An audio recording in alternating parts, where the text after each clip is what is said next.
السلام عليكم ورحمة الله وبركاته. إن الحمد لله نحمده ونستعينه ونستغفره ونؤمن به ونتوكل عليه ونعوذ بالله من شرور أنفسنا ومن سيئات أعمالنا ومن يهد الله فلا مضل له ومن يضلل فلا هادي له وأشهد أن لا إله إلا الله وأشهد أن محمدا عبده ورسوله أما بعد فقد قال الله تعالى في محكمه تنزيل العظيم وفي الفرقان المجيد فأعوذ بالله من الشيطان الرجيم بسم الله الرحمن الرحيم يا أيها الناس اتقوا ربكم الذي خلقكم من نفس واحدة وخلق منها زوجها وبث منهما رجالا كثيرا ونساء واتقوا الله الذي تسألون به والأرحام إن الله كان عليكم رقيبا يا أيها الذين آمنوا اتقوا الله حق تقاته ولا تموتن إلا وأنتم مسلمون يا أيها الذين آمنوا اتقوا الله وقولوا قولا سديدا يصلح لكم أعمالكم ويغفر لكم ذنوبكم ومن يطع الله ورسوله فقد فاز فوزا عظيما. அளவற்ற அருளாளனும் நிகரற்ற அன்புடையவனுமாகிய அல்லாஹ்வின் திருப்பெயரால் ஆரம்பம் செய்கிறேன். அவன் ஒருவனுக்கே எல்லா புகழும் உரித்தாக்கி அவனுடைய சாந்தியும் சமாதானமும் முஹம்மது நபி ஸல்லல்லாஹு அலைஹி வஸல்லம் அவர்கள் மீதும் அவர்களை பின்பற்றி வாழ்ந்த சத்திய சஹாபாக்கள் மீதும் நல்லவர்கள் மீதும் நம் மீதும் என்றென்றும் உண்டாகட்டுமாக. அல்லாஹ்வுடைய மாபெரும் கிருபையினால் இங்கே ஏற்பாடு செய்யப்பட்டிருக்கின்ற வகுப்பிலே நாம் எல்லாம் கலந்து கொண்டிருக்கிறோம்.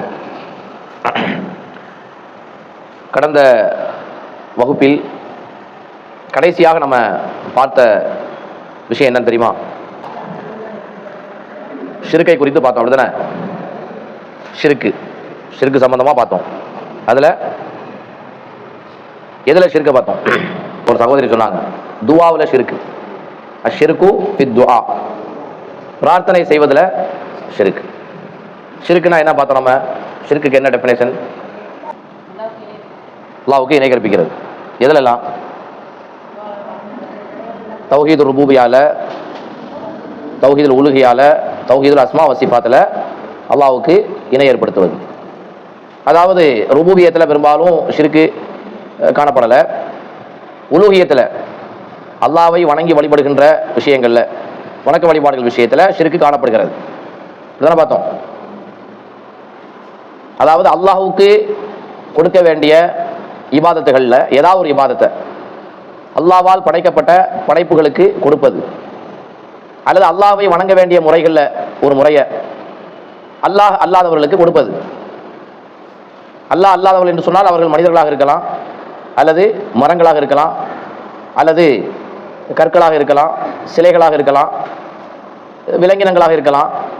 அல்லாஹ்வுக்கு கொடுக்க வேண்டிய வணக்க வழிபாடுகளை அதில் ஒன்றையோ பலதையோ அல்லாஹ் அல்லாதவர்களுக்கு கொடுப்பது, அல்லது அவர்களை அல்லாஹ்வுடைய ஸ்தானத்தில் கொண்டு போய் வைக்கிறது.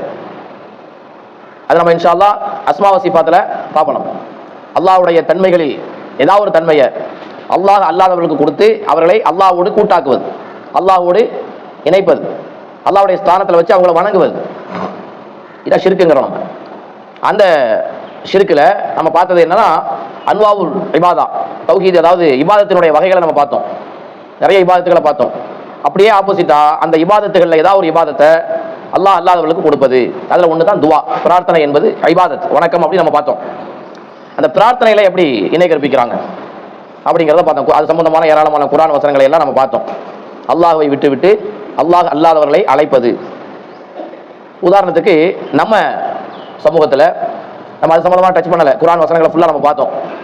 அல்லாஹ் அல்லாதவர்கள் போய் பிரார்த்தனை செய்கிறாங்க. யார் அப்படின்னு சொன்னால், உதாரணத்துக்கு இறந்து போனவர்கள், அவுலியாக்கள் அப்படின்னு சொல்லி அவங்க சொல்றாங்க, இறை நேசர்கள் என்று சொல்றாங்க. அவங்களை நம்ம இறை நேசர்கள் என்று 100% சொல்ல முடியாது. சொல்ல முடியுமா?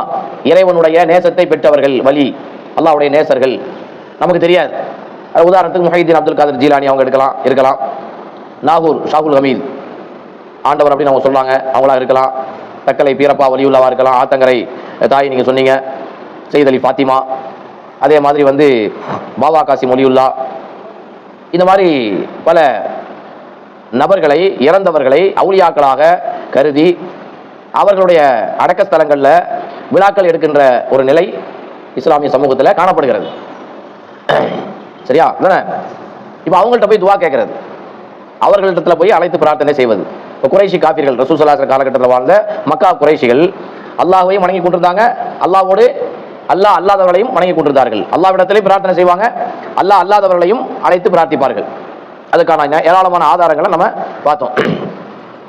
இப்போ இன்ஷா அல்லாஹ் இதில் இந்த வகுப்பில் நாம அல்லாஹ்வுக்கு கொடுக்க வேண்டிய இபாதத்துகளில் மிக முக்கியமான ஒரு இபாதத்து அத்தபுகு, அறுத்து பலியிடுவது. அறுத்து பலியிடுவதை அல்லாஹ் அல்லாதவர்களுக்கு கொடுத்தா அதுக்கு பேர் என்ன பேரு? அஷ்ஷிர்கு ஃபித்தபுகி, அறுத்து பலியிடுவதில் இணை வைத்தல்.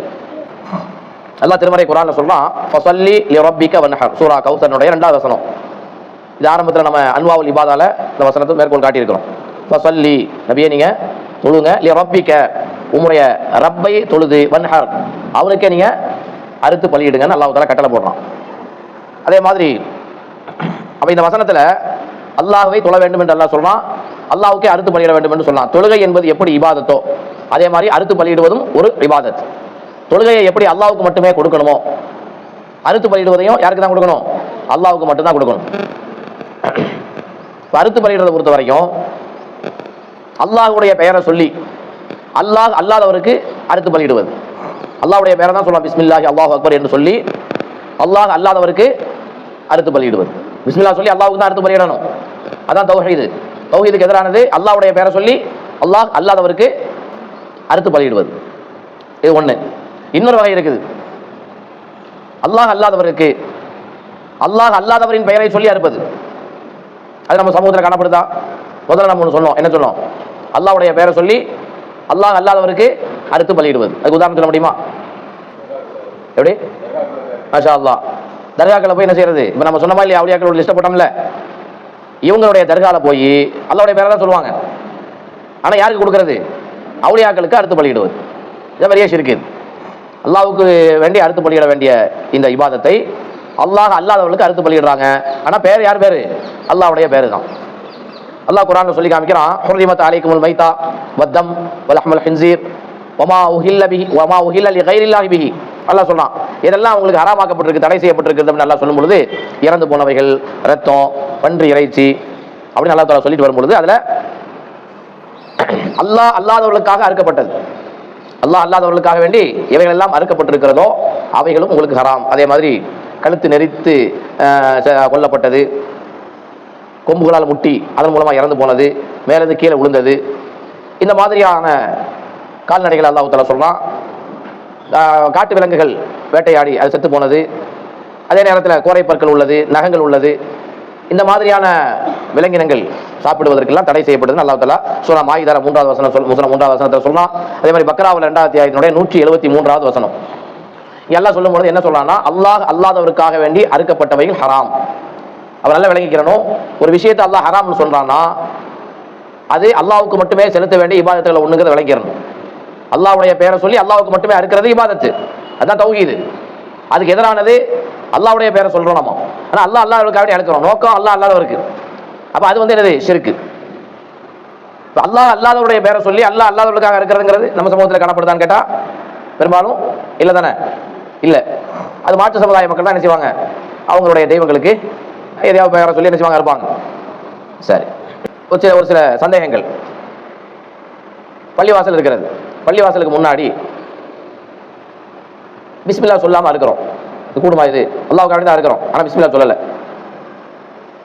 கூடுமா கூடாதா? ஏன் கூடாது? ஏன்னா அல்லாஹ் தஆலாவே கட்டளை போடுறான், அல்லாஹ்வுடைய பெயரை சொல்லி நீங்க என்ன செய்யுங்க, அருங்க. அல்லாஹ்வுடைய பெயரை சொல்லி அறுக்கப்பட்டதை நீங்க சாப்பிடாம இருக்கிறது உங்களுக்கு என்ன வந்துருச்சுன்னு அல்லாஹ் தஆலா குர்ஆன்ல கேட்கறான்.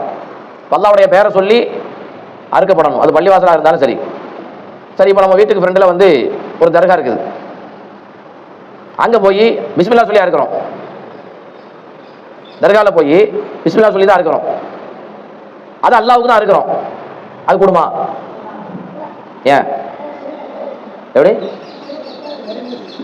அல்லாஹ்வுடைய பேரை தானே சொல்றோம், நம்ம அல்லாஹ்வுக்கு வேண்டி தான் அறுக்கிறோம், ஏன் கூடாது? ஏன் மறைமுக ஷிர்கா?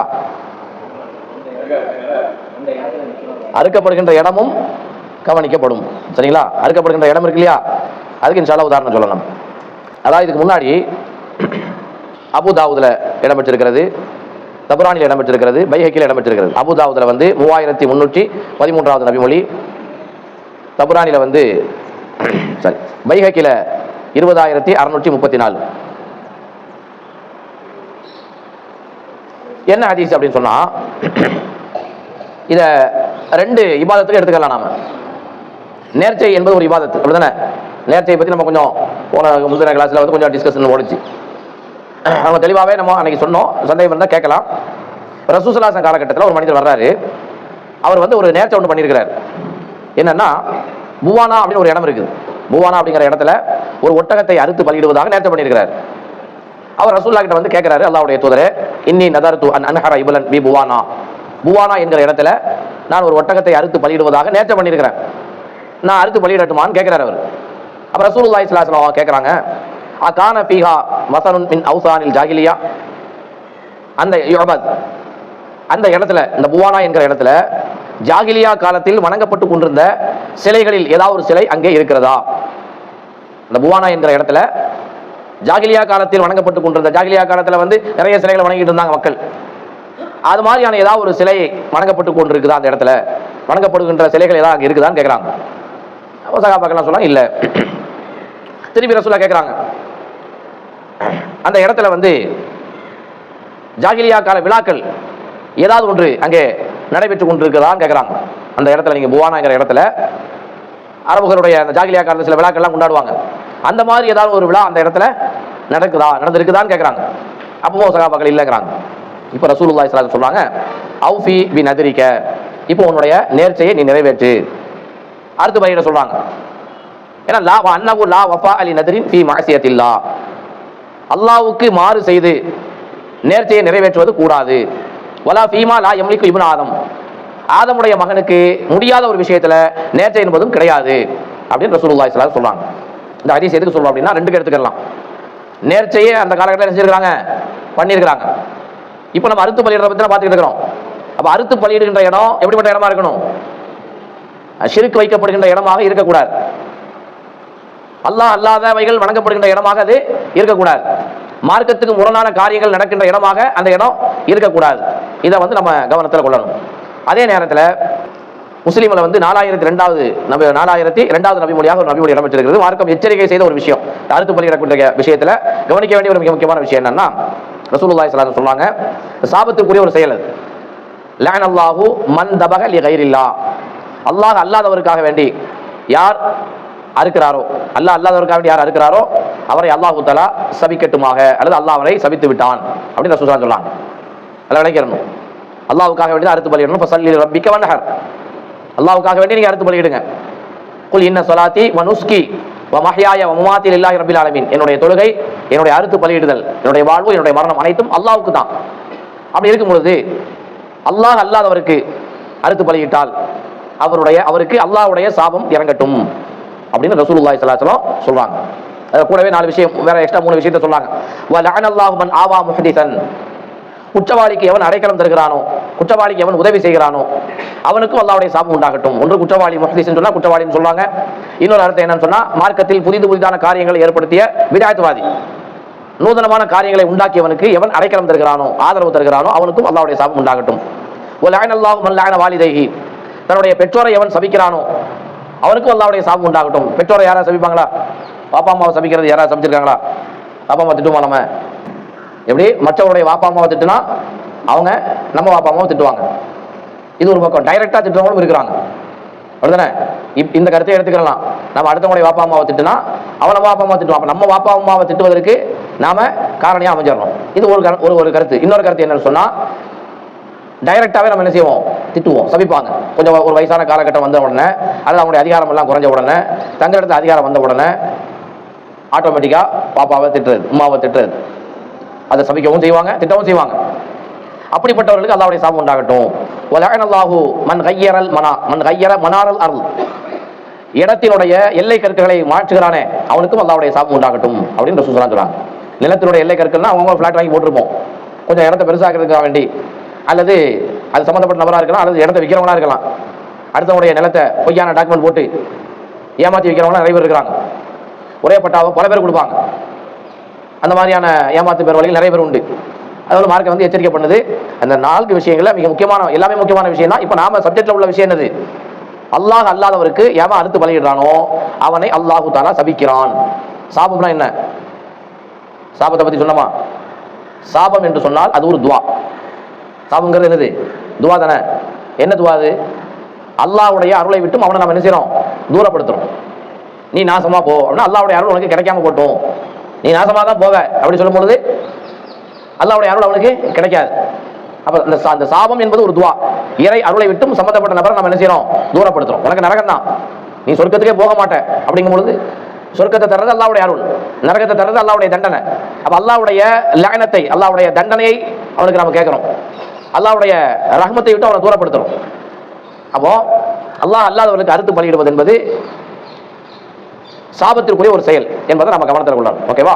சரி, இன்னைக்கு சமூகத்தில் இது பரவலாக என்ன செய்யுதுன்னா காணப்படுகிறது. நம்ம இஸ்லாமிய உம்மத்தில் பார்க்குறோம், நிறைய பேர் என்ன செய்யறாங்கன்னு சொன்னா, பெரும்பான்மையான மக்கள் கொஞ்சம் பேரை தவிர தௌஹீதை விளங்கியவர்கள், ஷிர்கை குறித்த விவரத்தை தெரிஞ்சவங்க இதை கொஞ்சம் எச்சரிக்கையா இருக்கிறாங்க.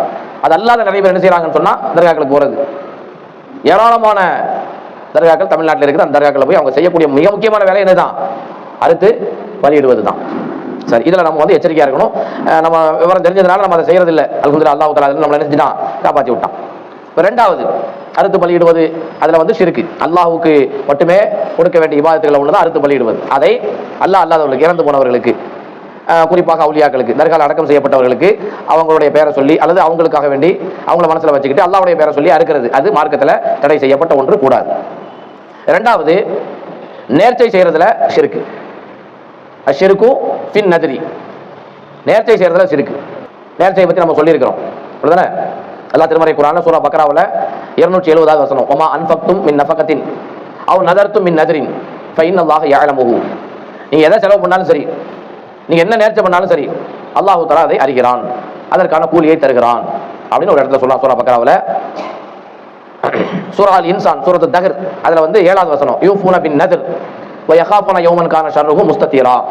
யூஃபூன பின் நத்ர்ங்கற அல்லாஹ், அவர்கள் நேர்ச்சையை நிறைவேற்றுவார்கள். அல்லாஹ் புகழ்ந்து சொல்லலாம். அல்லாஹ் ஒரு விஷயத்தை புகழ்ந்து சொல்றான் அப்படின்னா, அல்லது அல்லாஹ் தஆலா ஒரு சில பேரை புகழ்ந்து சொல்கிறான் என்றால், அவர்கள் செய்கின்ற காரியம் அது ஒரு இபாதத்து, அது மிக முக்கியமான ஒரு அம்சம் என்பதற்காகத்தான் அல்லாஹ் தஆலா என்ன செய்யறான்? புகழ்கிறான். அப்ப நேர்ச்சை என்பது இபாதத்து. அந்த இபாதத்தை நிறைவேற்றுகின்றவர்களை அல்லாஹ் தஆலா என்ன செய்யறான்? புகழ்ந்துங்க சொல்றான். அப்ப அது மிக முக்கியமான ஒரு அம்சம். அப்ப இதை நம்ம கவனத்தில் கொள்ளணும். இப்ப நேர்ச்சையை பொறுத்த வரைக்கும் அதுல நம்ம கவனத்தில் கொள்ள வேண்டிய சில விஷயங்கள் இருக்கிறது. என்ன அப்படின்னா, நேர்ச்சையை அல்லாஹ்வுக்காக வேண்டி மட்டும்தான் என்ன செய்யணும்? செய்யணும். அதுல அல்லாஹ் அல்லாதவர்களை கூட்டாக்க கூடாது. இறந்தவர்கள், குறிப்பாக இப்ப நம்ம சொன்ன மாதிரி அறுத்து பலியிடுறதோட சம்பந்தப்பட்டதுதான் என்னது? நேர்ச்சையும். அறுத்து பலியிடுவதோடு தொடர்புல உள்ளதுதான் நேர்ச்சை. இப்ப நம்ம சொல்லக்கூடிய தர்காக்கள் எடுத்துக்கிறீங்களா, நேர்ந்திருப்பாங்க. என்ன நேர்ந்திருப்பாங்க? பிள்ளைக்கு காய்ச்சல் அடிக்கும், அல்லது குழந்தை பிறந்துச்சுன்னு சொன்னா மொய்தீன் அப்துல் காஜிலானுடைய அந்த ஆண்டகை தர்கால நம்ம பிள்ளைக்கு மொட்டை அடிப்போம், பொம்பளை பிள்ளையா இருந்தால் காது குத்துவோம், காய்ச்சல் போச்சுன்னு சொன்னா அங்கே ஒரு 10 நாள் தங்குவோம். அதெல்லாம் ஒன்று இருக்குதா? கேள்விப்பட்டிருக்கீங்களா? அது நம்ம ஊர் பொட்டல் புதர் தான். அங்கே நிறைய பட்டியல் சொல்லுவாங்க. அதில் தூணா இருக்கும், துணியை கட்டிட்டு அங்கே தங்குவாங்க. அது உடம்பு சரியில்லைனாலோ, காய்ச்சல் அடித்தாலோ, அல்லது தங்களுக்கு ஏதாவது ஒரு குழந்தை பிறக்கலை. இப்போ மாற்று சமுதாயத்தினுடைய கலாச்சாரம் நிறைய வந்திருக்கு. பிள்ளை பிறக்கலைன்னா தொட்டில் கட்டுறதுன்னு சொல்லி கான்செப்ட் அந்த இந்துக்கள்கிட்ட இருக்குது. இவங்களுக்கு அது மாதிரி பண்ணுறாங்க. அது மாதிரி கண்ணு வலிக்குது அப்படின்னு சொன்னால் அங்கே கண்ணு ஒரு வெள்ளியில் என்ன செய்வாங்க? ஒரு தகடு ஒன்று உண்டு, கண்ணு மாதிரியே இருக்கும். அதே மாதிரி கை வலின்னு சொன்னால் கையில் கை மாதிரி ஒரு தகடு வச்சுருப்பாங்க. அதெல்லாம் தெரியும் நமக்கு. அது மாதிரி சில தோஷங்களை கழிக்கணும்னு சொன்னால் அந்த பாம்புலாம் வச்சுருப்பாங்க, பாம்பு மாதிரி. இது மாற்று சமுதாயத்தினுடைய கலாச்சாரத்தில் அப்படியே இங்கே வந்திருக்குது. என்னென்னலாம் நமக்கு உடம்புல உறுப்புகளில் பாதிப்பு உண்டாகுதோ அந்த மாதிரி சில உறுப்புகள் எல்லாம் அந்த தகடில் செஞ்சு வச்சிருப்பாங்க. அதை எடுத்து உண்டியெல்லாம் போட்டு இந்த மாதிரி நேர்ச்சை பண்ணிட்டு சில விவாதத்துக்கள்லாம் பண்ணிட்டு வருவாங்க. தர்கால போய் தங்கிட்டு இந்த மாதிரியான காரியங்கள்லாம் பண்ணுவாங்க. இது மார்க்கத்தில் தடை செய்யப்பட்ட ஒன்று. இப்போ நம்ம ஏற்கனவே ஒன்று சொல்லியிருக்கிறோம், நிபந்தனை போட்டு என்ன செய்யக்கூடாது? நேர்ச்சை பண்ணக்கூடாது. நிபந்தனை என்னன்னா, அதாவது இது அல்லாஹ் கிட்ட தான் நம்ம செய்கிறோம். அல்லாஹ் இந்த காரியம் நிறைவேறிடுச்சுன்னா, உடம்பு சரியாயிருச்சுன்னா, எனக்கு குழந்தை பிறந்துச்சுன்னா, அதுவும் சுகப்பிரசமாக இருந்துச்சுன்னா நான் இந்த மாதிரி என்ன செய்கிறேன்? 10 ஏழைகளுக்கு உணவளிக்கிறேன், 3 நோன்பு வைக்கிறேன், இல்லாட்டா ட்ரெஸ்ஸு ஆடைகள் வாங்கி கொடுக்குறேன் இப்படின்னு சொல்லி நேர்ச்சை பண்ணுறது. இது மார்க்கத்தில் கூடாத ஒன்று. இது கூடாது, இப்படி பண்ணக்கூடாது. அப்போ எப்படி பண்ணுறது அப்படிங்கிற கேள்வி நீங்கள் நம்மகிட்ட கேட்டிருந்தீங்க. இப்போ பாருங்க, அதுக்கு தான் ஒரு ஹதீஸ் நம்ம முன்னாடி சொன்னோம். அந்த புவானாங்கிற இடத்துல ஒரு ஒட்டகத்தை அறுத்து பலியிடுவதாக நேர்ச்சை பண்ணியிருக்கிற, அவ்வளோதான். நான் இந்த இடத்துல ஒரு ஒட்டகத்தை அறுத்து பலியிடுவேன். இதில் இவர் எந்த டிமாண்டும் வைக்கல, அவர் நேர்ச்சை மட்டும்தான். இன்ஷா அல்லாஹ் அது சம்பந்தமாக நிறைய ஆதாரங்கள் நான் உங்களுக்கு சொல்கிறேன், எப்படி நேர்ச்சை பண்ணணும் அப்படின்னு. புகாரியில் 6696வது நபிமொழி, ரசூலுல்லாஹி ஸல்லல்லாஹு அலைஹி வஸல்லம் ஏவுகின்ற ஒரு செய்தி. மன் நதர அன் யுதி அல்லாஹ ஃபல்யுதிஹு வமன் நதர அன் யஸிஹு ஃபலா யஸிஹி. யார் ஒருவர் அல்லாஹ்வுக்கு கட்டுப்படுவதாக நேர்ச்சை செய்கிறாரோ அவர் அந்த நேர்ச்சையை நிறைவேற்றட்டும், கட்டுப்படட்டும். அல்லாஹ்வுக்கு கட்டுப்படுவதாக நேர்ச்சை பண்றாரு. அப்படின்னா என்ன? இந்த இடத்துல புவானாங்கிற இடத்துல ஒரு ஒட்டகத்தை நான் அறுத்து பலியிடுவேன். இது அல்லாஹ்வுக்கு கட்டுப்படுற மாதிரியான நேர்ச்சை. அந்த நேர்ச்சை அவர் நிறைவேற்றட்டும். யார் அல்லாஹ்வுக்கு மாற்றம் செய்வதாக நேர்ச்சை செய்கிறாரோ அவர் அல்லாஹ்வுக்கு மாறு செய்ய வேண்டாம். தர்கால வந்து ஒரு ஆட்டை அறுத்து பலியிடுவேன், 10 நாள் நாங்க வந்து தங்குவேன், அங்க அவன் டிமாண்ட்லாம் வைக்கல அவரு. இந்த தர்கால வந்து நான் என்ன செய்வேன், ஒரு 10 நாள் தங்குவேன், இந்த தர்கால வந்து நான் ஒரு ஆட்டை அறுத்து எல்லா ஏழைகளுக்கும் சாப்பாடு கொடுப்பேன் அப்படின்னு சொல்லி ஒரு நேர்ச்சை பண்ணியிருக்கிறாரு. நேர்ச்சை தான் இது. ஆனா இது அல்லாஹ்வுக்கு மாறு செய்கின்ற அடிப்படையில் உள்ள நேர்ச்சை. இந்த நேர்ச்சையை அவர் என்ன செய்யக்கூடாது, நிறைவேற்றக்கூடாது என்று ரசூலுல்லாஹி ஸல்லல்லாஹு அலைஹி வஸல்லம் சொல்றாங்க. ஒண்ணு, சரிங்களா? அடுத்தது புகாரில வந்து 1865வது நபிமொழி, 1865வது நபிமொழி. ரசூலுல்லாஹி ஸல்லல்லாஹு அலைஹி வஸல்லம் என்ன செய்றாங்கன்னு சொன்னா, ஒரு வயதான ஆளை பார்க்கறாங்க. அவர் என்ன பண்றாருன்னு சொன்னா, தன்னுடைய 2 பசங்களுடைய தோல்ல கையை போட்டுக்கிட்டு தன்னுடைய கால் தரையில் அப்படி வயசாயிருச்சு, அவருக்கு நடக்க முடியாமல் நடந்து வந்துருக்காரு, கால் ரெண்டுமே தரையில் ஈடுபட்டுக்கிட்டே இருக்குது. இப்போ ரசூல் ஸல்லல்லாஹு அலைஹி வஸல்லம் பார்க்குறாங்க, பார்த்துட்டு கேட்குறாங்க, என்னப்பா இவருக்கு என்ன ஆயிடுச்சு அப்படின்னு கேட்குறாங்க. அப்போ பசங்க சொல்றாங்க, இவர் நேர்ச்சை பண்ணியிருக்கிறாரு. என்ன நேர்ச்சை பண்ணியிருக்கிறாரு? நதர ஐ எம்ஷிய, காபத்துல்லாவுக்கு நடந்தே வருவதாக நேர்ச்சை பண்ணியிருக்கிறார். இப்போ நம்ம சொன்னோம்ல, நேர்ச்சைங்கிறது எப்படி பண்றது, டிமாண்ட் இல்லாமல் எப்படி பண்றது அப்படி ஒரு கொஸ்டின் வந்துச்சு இல்லையா? அப்போ நம்ம அன்னைக்கு சொன்னோம், டிமாண்ட் இல்லாமல் பண்ணியிருக்கிறாங்க, அதுக்கு தான் ஆதாரம் நம்ம சொல்றோம். நான் காபத்துல்லாவுக்கு நடந்தே வருவேன் அப்படி நேர்ச்சை பண்ணியிருக்கிறார். இது பண்ணுனா நான் பண்ணுவேன் அப்படின்லாம் சொல்லல. அவர் நார்மலாகவே யதார்த்தமாகவே அவருடைய என்ன அவருடைய சிந்தனை, காபத்துல்லாவுக்கு போகணும். அது எப்படி போகணும், எல்லாம் ஒட்டகத்தில் போறாங்க, நம்ம ஒட்டகத்தில் போக வேண்டாம், நடந்தே போவோம் அப்படின்னு நேர்ச்சை பண்ணியிருக்கிறார். இவரால் முடியல. பசங்களுடைய தோல்ல 2 பசங்களுடைய தோல்ல கையை போட்டுட்டு கால் தரையில் ஈடுபட்டுட்டே வருது. இப்போ ரசூலுல்லாஹி ஸல்லல்லாஹு அலைஹி வஸல்லம் சொன்னாங்க, இன்னல்லாஹ அன் தஅதீபி ஹாதா நஃப்ஸஹு லகனியும் வ அமரஹு அன் யர்கப. ரசூலுல்லாஹி ஸல்லல்லாஹு அலைஹி வஸல்லம் சொன்னாங்க, இப்படி இவர் தன்னை வேதனைப்படுத்திக் கொள்வது அல்லாஹ்வுக்கு தேவையில்லாதது. இப்படி வேதனைப்பட்டு என்ன செய்ய வேண்டாம், அவர் தன்னுடைய நேர்ச்சையை நிறைவேற்ற வேண்டாம், அது அல்லாஹ்வுக்கு தேவையில்லாதது அப்படி சொல்லிட்டு வாகனத்தில் கூட்டிட்டு போங்கப்பா அவரை நீங்க அப்படி சொல்லி ரசூல் ஸல்லல்லாஹு அலைஹி வஸல்லம் என்ன செய்றாங்கன்னா கட்டளை போடுறாங்க. அப்புறம் அவர் என்ன செய்றாங்க, அவர் வாகனத்தில் போறார் என்கிற ஒரு செய்தியை நம்ம புகாரில பார்க்கணும். அதே மாதிரி வந்து புகாரில 6704வது நபிமொழியாக இடம்பெற்றிருக்கிறது. 6704வது நபிமொழி என்னன்னு சொன்னா, ரசூலுல்லாஹி ஸல்லல்லாஹு அலைஹி வஸல்லம் ஒரு நாள் குத்பா பண்ணிட்டு இருக்காங்க. ஜும்மா அன்னைக்கு குத்பா பண்ணும் பொழுது அபூ இஸ்ரா என்று சொல்லப்படுகின்ற ஒரு மனிதர், அவர் வந்து வெளியில நிற்கிறாங்க, பள்ளிவாசல் உள்ள வரல அவர். இப்போ ரசூலுல்லாஹி ஸல்லல்லாஹு அலைஹி வஸல்லம் என்ன பண்றாங்கன்னு சொன்னா, ஒரு சகாபாக்கு உட்கார்ந்திருந்த சகாபாக்கிட்ட சொல்றாங்க, அவர் ஒருத்தர் வெளியில நிற்கிறாரு, எதுக்கு நிற்கிறாரு, உள்ள வர சொல்லி என்னன்னு கேட்டுட்டு வாங்க. அப்போ அவர் நபி தோழர் போய் கேட்கிறாரு. அப்போ அவர் சொன்னாரு, வந்து நதர ஐ யகூம, அவர் நிற்பதாக நேர்ச்சை பண்ணியிருக்கிறார். வலா யகூத, உட்கார மாட்டேன் என்றும், வலா யஸ்தல்ல, நிழல் பெற மாட்டார் என்றும், வலா யதகல்லம, யாரிடத்திலையும் பேச மாட்டார் என்றும், யசூம, நோன்பு வைப்பதாகவும் அவர் நேர்ச்சை பண்ணியிருக்கிறாரு. சும்மா நார்மலாக நேர்ச்சை பண்ணியிருக்கிறார். நான் நோன்பு வச்சுக்கிட்டு இருப்பேன் அப்படின்னு நேர்ச்சை பண்ணியிருக்கிறார். நான் யார்ட்டையும் பேச மாட்டேன். பேசினாதான் பிரச்சனை, நிறைய விஷயங்களுக்கு நிறைய பிரச்சனைகளுக்கு காரணமே என்ன தான், பேசுறது தான். ஆனால் பேசுறது நிறைய பிரச்சனைகள் தீர்வாகவும் இருக்கும், சில நேரங்களில் பிரச்சனையாகவும் வந்து அமைஞ்சிடும். இவர் என்ன நினைச்சிருக்கிறாருன்னா, பேசக்கூடாது, பேச மாட்டேன், அதே மாதிரி வெயிலே நின்றுக்கிட்டு இருப்பேன், உட்கார மாட்டேன், நிழல்லையும் வந்து நிற்க மாட்டேன் அப்படின்னு சொல்லி நேர்ச்சை பண்ணியிருக்கிறார். இப்போ ரசூலுல்லாஹி ஸல்லல்லாஹு அலைஹி வஸல்லம் சொல்றாங்க, அவர்கிட்ட போய் சொல்லுங்க, முருகு, அவருக்கு நீங்கள் கட்டளையிடுங்கள், ஃபல் யத்தகல்லம், அவர் பேசட்டும், வல் யஸ்தல்ல, அவர் நிழல் பெறட்டும், வல் யக்உத், அவர் உட்காரட்டும், வல் யுத்திம்ம ஸௌமஹு, அவர் தன்னுடைய நோன்பை பரிபூர்ணப்படுத்தட்டும், விட்டுடணும் ரசூலுல்லாஹி ஸல்லல்லாஹு அலைஹி வஸல்லம் சொல்றாங்க. அப்ப நம்ம கவனிக்கணும், இங்க என்ன பண்றாங்க, ஒரு நேர்ச்சை பண்ணியிருக்கிறார். அந்த நேர்ச்சை எப்படிப்பட்டதுன்னு சொன்னா, இப்ப நம்ம சொன்னோம்ல, அல்லாஹ்வுக்கு கட்டுப்படுவதாக நேர்ச்சை பண்ணா பிரச்சனை இல்லை. அல்லாஹ்வுக்கு கட்டுப்படுவதாக நேர்ச்சை பண்ணாருன்னா நேர்ச்சை நிறைவேற்றட்டும். அல்லாஹ்வுக்கு மாற்றமாக ஒரு நேர்ச்சை பண்ணியிருக்கிறார். எப்படி, மார்க்கத்துக்கு முரணாக. மார்க்கத்துக்கு முரணா என்ன, தன்னுடைய உடம்பை வருத்தி கொண்டு என்ன செய்யக்கூடாது, நேர்ச்சை பண்ணக்கூடாது. இப்போ நீங்க புகாரில வந்து நீங்க வேணா போய் எடுத்து பாருங்க, நேர்ச்சைகள் அப்படின்னு ஒரு தலைப்பு இருக்கு. அதில் பார்த்தீங்கன்னு சொன்னா ஏராளமான செய்திகள் வருகிறது. ஒரு நபித்தோழர் வந்து சொல்றாரு, எங்க உம்மாவுக்கு 15 நோன்பு நேர்ச்சை நோன்பு இருக்குது, மௌத்தா போயிட்டாங்க, என்ன செய்யறது? அப்புறம் ரசூலுல்லாஹி ஸல்லல்லாஹு அலைஹி வஸல்லம், நீ வை, இது அல்லாஹ்வுக்கு கொடுக்க வேண்டிய கடன், அந்த கடனை நீ என்ன செய், நிறைவேற்று என்று ரசூல் ஸல்லல்லாஹு அலைஹி வஸல்லம் சொன்னாங்க. கடமையான நோன்பு இல்லை, ரமலான் மாதம் வருது, அதில் ஒரு 10 நோன்பு வச்சிருக்காங்க, மௌத்தா போயிட்டாங்க, மீதி 20 நோன்பு இருக்குது, இது கடமை கிடையாது. இந்த நோன்பை சொல்லலை. அவங்க வந்து ஏற்கனவே இந்த மாதிரி நோன்பு வைப்பேன், ஒரு நோன்பு 2 நோன்பு 5 நோன்பு 10 நோன்பு, இந்த மாதிரி ஏதோ நோன்பு வைக்கணும்னு நேர்ச்சை பண்ணியிருப்பாங்க. அந்த மாதிரியான நோன்பு அது நேர்ச்சை நோன்பு, அது வைக்க முடியாமல் மௌத்தா போயிட்டாங்க, இப்போ என்ன பண்றதுன்னு சொல்லி கேட்கும்போது வை பண்ணி வை அப்படின்னு ரசூல் ஸல்லல்லாஹு அலைஹி வஸல்லம் சொன்னாங்க. அப்போ இந்த ஹதீஸ்ல நமக்கு என்ன விளங்குது அப்படின்னு சொன்னா, இது மார்க்கத்துக்கு முரணாக நேர்ச்சை பண்றது. இது இறந்த அவுலியாக்கள்கிட்ட போய் துவா கேட்கிற மாதிரி, அறுத்து பறிக்கிற மாதிரி அவங்களுக்கு வேண்டி என்ன செய்யறதுன்னா அவங்க தர்கால போயோ அல்லது அவங்க அடக்கம் செய்யப்பட்ட இடங்கள்ல போயோ அல்லாஹ்வுக்கு கட்டுப்படுகின்ற செயலையும் செய்யக்கூடாது. அதையும் வணங்கிடணும். தர்கால போய் தொழலாமா? அது கூடாது. தர்கால போய் தொழலாமா? சொல்லக்கூடாது. அதே மாதிரி தர்கால போய் அறுத்து பலியிடவும் கூடாது. அல்லாஹ்வுக்கு வேண்டிய அறுத்து பலியிடக்கூடாது. அல்லாஹ்வுடைய பேரை சொல்லி அறுக்கக்கூடாது. அதே மாதிரி தர்கால போய் நான் என்ன செய்யறேன், நோன்பு வைப்பேன், ஒரு 5 நாள் அங்கே தங்கியிருப்பேன், அங்கே வந்து நான் நோன்பு வைப்பேன் அப்படி சொல்லக்கூடாது. அப்படி பண்ணால் அது ஹராம், கூடாது, தவறு. நீங்க அது இல்லாமலேயே அவர் என்ன செய்யறாருன்னு சொன்னா, ஒரு நபி தோழர் அபூ இஸ்ராயில்ங்கிறவர் இந்த மாதிரி நேர்ச்சை பண்றாரு. இப்போ ரசூலுல்லாஹி ஸல்லல்லாஹு அலைஹி வஸல்லம் சொல்றாங்க, ஆதமுடைய மகனுக்கு சக்தி பெறாத விஷயத்துல நேர்ச்சை என்பது வைக்கக்கூடாது. இப்போ இவருக்கு இது முடியாது, வெயில நின்றுட்டு இருந்தா என்ன ஆகும்? இந்த இப்போ வந்து மருத்துவர் சொல்லுவாங்க ஹீட் ஸ்ட்ரோக் அப்படிங்கிறாங்க.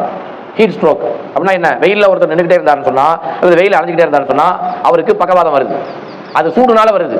அதனால அவருக்கு பல்வேறு விதமான விளைவுகள் ஏற்படுறதுக்கு சான்ஸ் இருக்குதுன்னு சொல்லி சொல்றாங்க. இப்போ வெயிலே அணைஞ்சிக்கிட்டு இருக்குது, வெயிலே தெரிஞ்சுக்கிட்டு இருக்குது, அது கூடாது.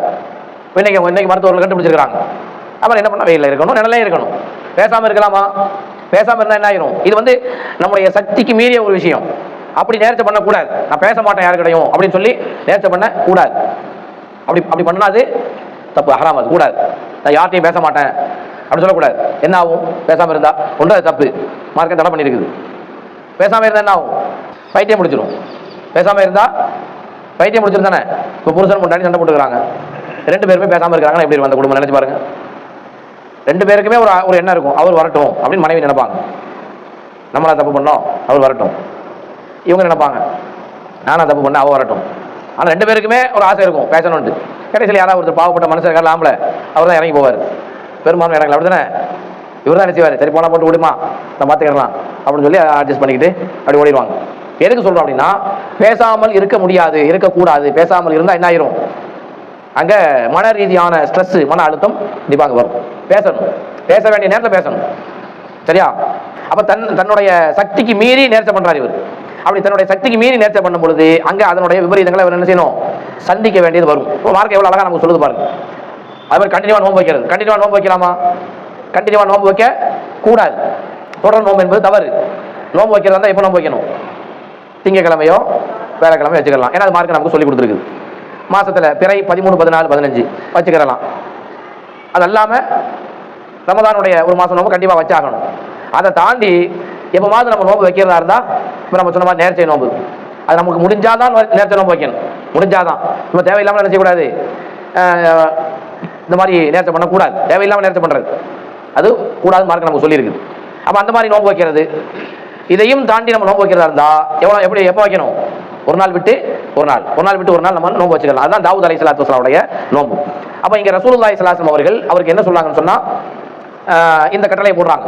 அவர் வந்து உட்காரட்டும், நிழல் பெறட்டும், பேசட்டும், நோம்பை விட்டுடட்டும் அப்படின்னு சொல்லி ரசூலுல்லாஹி ஸல்லல்லாஹு அலைஹி வஸல்லம் அவங்களுக்கு கட்டளை போடுறாங்க. அப்போ இது வந்து எதில் உள்ள ஷிர்க்? நேர்ச்சை என்பது ஒரு இபாதத்து. அந்த நேர்ச்சையை என்ன செய்யக்கூடாது? அல்லாஹ் அல்லாதவர்களுக்கு செய்யக்கூடாது. நேர்ச்சையில வந்து மற்றவர்களை கூட்டாக்கினால், இறந்தவர்களை கூட்டாக்கினாலோ, அவுலியாக்களை கூட்டாக்கினாலோ, மரங்களையோ அல்லது கற்களையோ, கற்களுக்கு ஒரு சக்தி இருக்குது, மரத்துக்கு ஒரு சக்தி இருக்குது, அதனால அந்த இடத்துல போய் தங்கி நான் அடுத்து பலியிடுவேன், அந்த இடத்துல போய் நான் நோன்பு வைப்பேன், தங்குவேன் அப்படின்னு சொல்றது நேர்ச்சையில் வைக்கிற இணை வைத்தல். இது தவறு. சரி, அடுத்தது தவக்குல் அப்படின்னு நம்ம ஒரு விவாதத்தை பார்த்தோம். தவக்குல்னா என்ன?